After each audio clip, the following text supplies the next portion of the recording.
Welcome to Telugu ప్రపంచం channel. ఈరోజు మనం మాట్లాడుకోబోయే టాపిక్ ఏంటంటే కాల్షియం గురించి. మన మనుగడలోని కాల్షియం సప్లిమెంటరీ అనేది చాలా ఇంపార్టెంట్ అండి. ఇది ఎంత ఇంపార్టెంట్ అని అంటే మన బోన్ స్ట్రెంత్కి కానీ, మనం కొంచెం వీక్నెస్ ఉన్నా కానీ, మన డిప్రెషన్లోకి వెళ్ళిపోయినా, మనకి కాళ్ళలోని మంటలు వచ్చినట్లు అనిపించింది, ఇదన్నిటికీ ఏంటి ప్రాబ్లం అని అంటే కాల్షియం అనేది డెఫిషియన్సీ ఉంది అని అనమాట. దీనికి మనం ఏ విధంగా రెక్టిఫై చేసుకోవాలి అని అంటే మనం కాల్షియం సప్లిమెంటరీ అనేది ఇన్ టైంలో తీసుకోవాలి. మనం తీసుకున్న ఫుడ్లోని ఎంత మాత్రం కాల్షియం ఉన్నదనేది మనకు తెలియదు. సో మనకు ఉండాల్సింది ఎంత అని అంటే 8.72 గ్రామ్స్ అంట.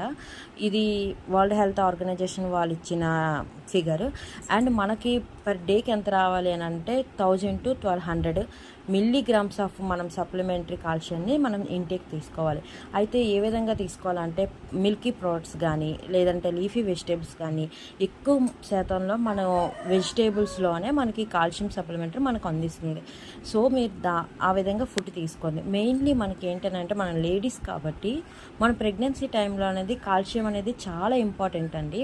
సో మనం 3rd మంత్ ప్రెగ్నెన్సీలోనే మనకి డాక్టర్ గారు సజెస్ట్ చేస్తారు కాల్షియమ్స్ అనేది. మనం అప్ టు 9 months వరకు కాల్షియం పీల్స్ అనేది మనం యూస్ చేస్తుంటాం.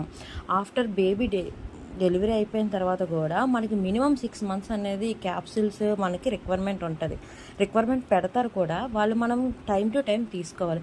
ఇది లేనప్పుడు ఏమవుతుందని అంటే మన పిల్లలకి ఫీడింగ్ ఇస్తుంటాం. ఫీడింగ్ ఇచ్చే టైంలోని మనం లో లెవెల్ ఆఫ్ కాల్షియం మిల్క్ని మనం వాళ్ళకి ఇస్తున్నాం. దాని ద్వారా పిల్లల్లో కూడాను కొంచెం లేట్గా నడవడం కానీ, లేదనంటే పళ్ళు లేట్గా రావడం కానీ ఇలాంటివి మనం గమనిస్తాం. లేదనంటే వాళ్ళు చాలా ఏదో మొద్దుగా ఉన్నట్లు అలా గమనిస్తాం. సో మీరు టైం టు టైం పిల్స్ తీసుకోండి. అది కూడా డాక్టర్ సజెస్ట్ చేసినవి. అండ్ మిల్కీ ప్రోడక్ట్స్ కానీ స్కిప్ చేయొద్దు. మీరు ప్రెగ్నెన్సీలో మీకు ఎంత వామిటింగ్ ఉన్నా, నాషియాగా ఉన్నా మీరు ఫుడ్ స్కిప్ చేయొద్దు. అండ్ మీ యొక్క హెల్త్ ఎంత ఇంపార్టెంటో మీ బేబీ హెల్త్ కూడా అంతే ఇంపార్టెంట్ కాబట్టి మీరు ఖచ్చితంగా కాల్షియం లెవెల్స్ని మీరు ఏమాత్రం చెక్ చేసుకుంటున్నారో, కాల్షియంతో పాటు ఐరన్ కానీ, ఒమేగా 3 ఫ్యాటీ యాసిడ్స్ కానీ, ఇలా ప్రతిదీ కూడా మనం మన డైలీ బేసిస్లో ఎంత మాత్రం తీసుకుంటున్నామో దాన్ని చెక్ చేసుకొని మనం తీసుకుంటే మనం హెల్తీగా ఉంటాం, మన పిల్లలు కూడా హెల్తీగా ఉంటారు. సో మన ఫ్యామిలీ హెల్తీగా ఉంటారు. సో నా ఇన్ఫర్మేషన్ మీకు కనెక్ట్ అయ్యింది అని అంటే చాలా థ్యాంక్స్.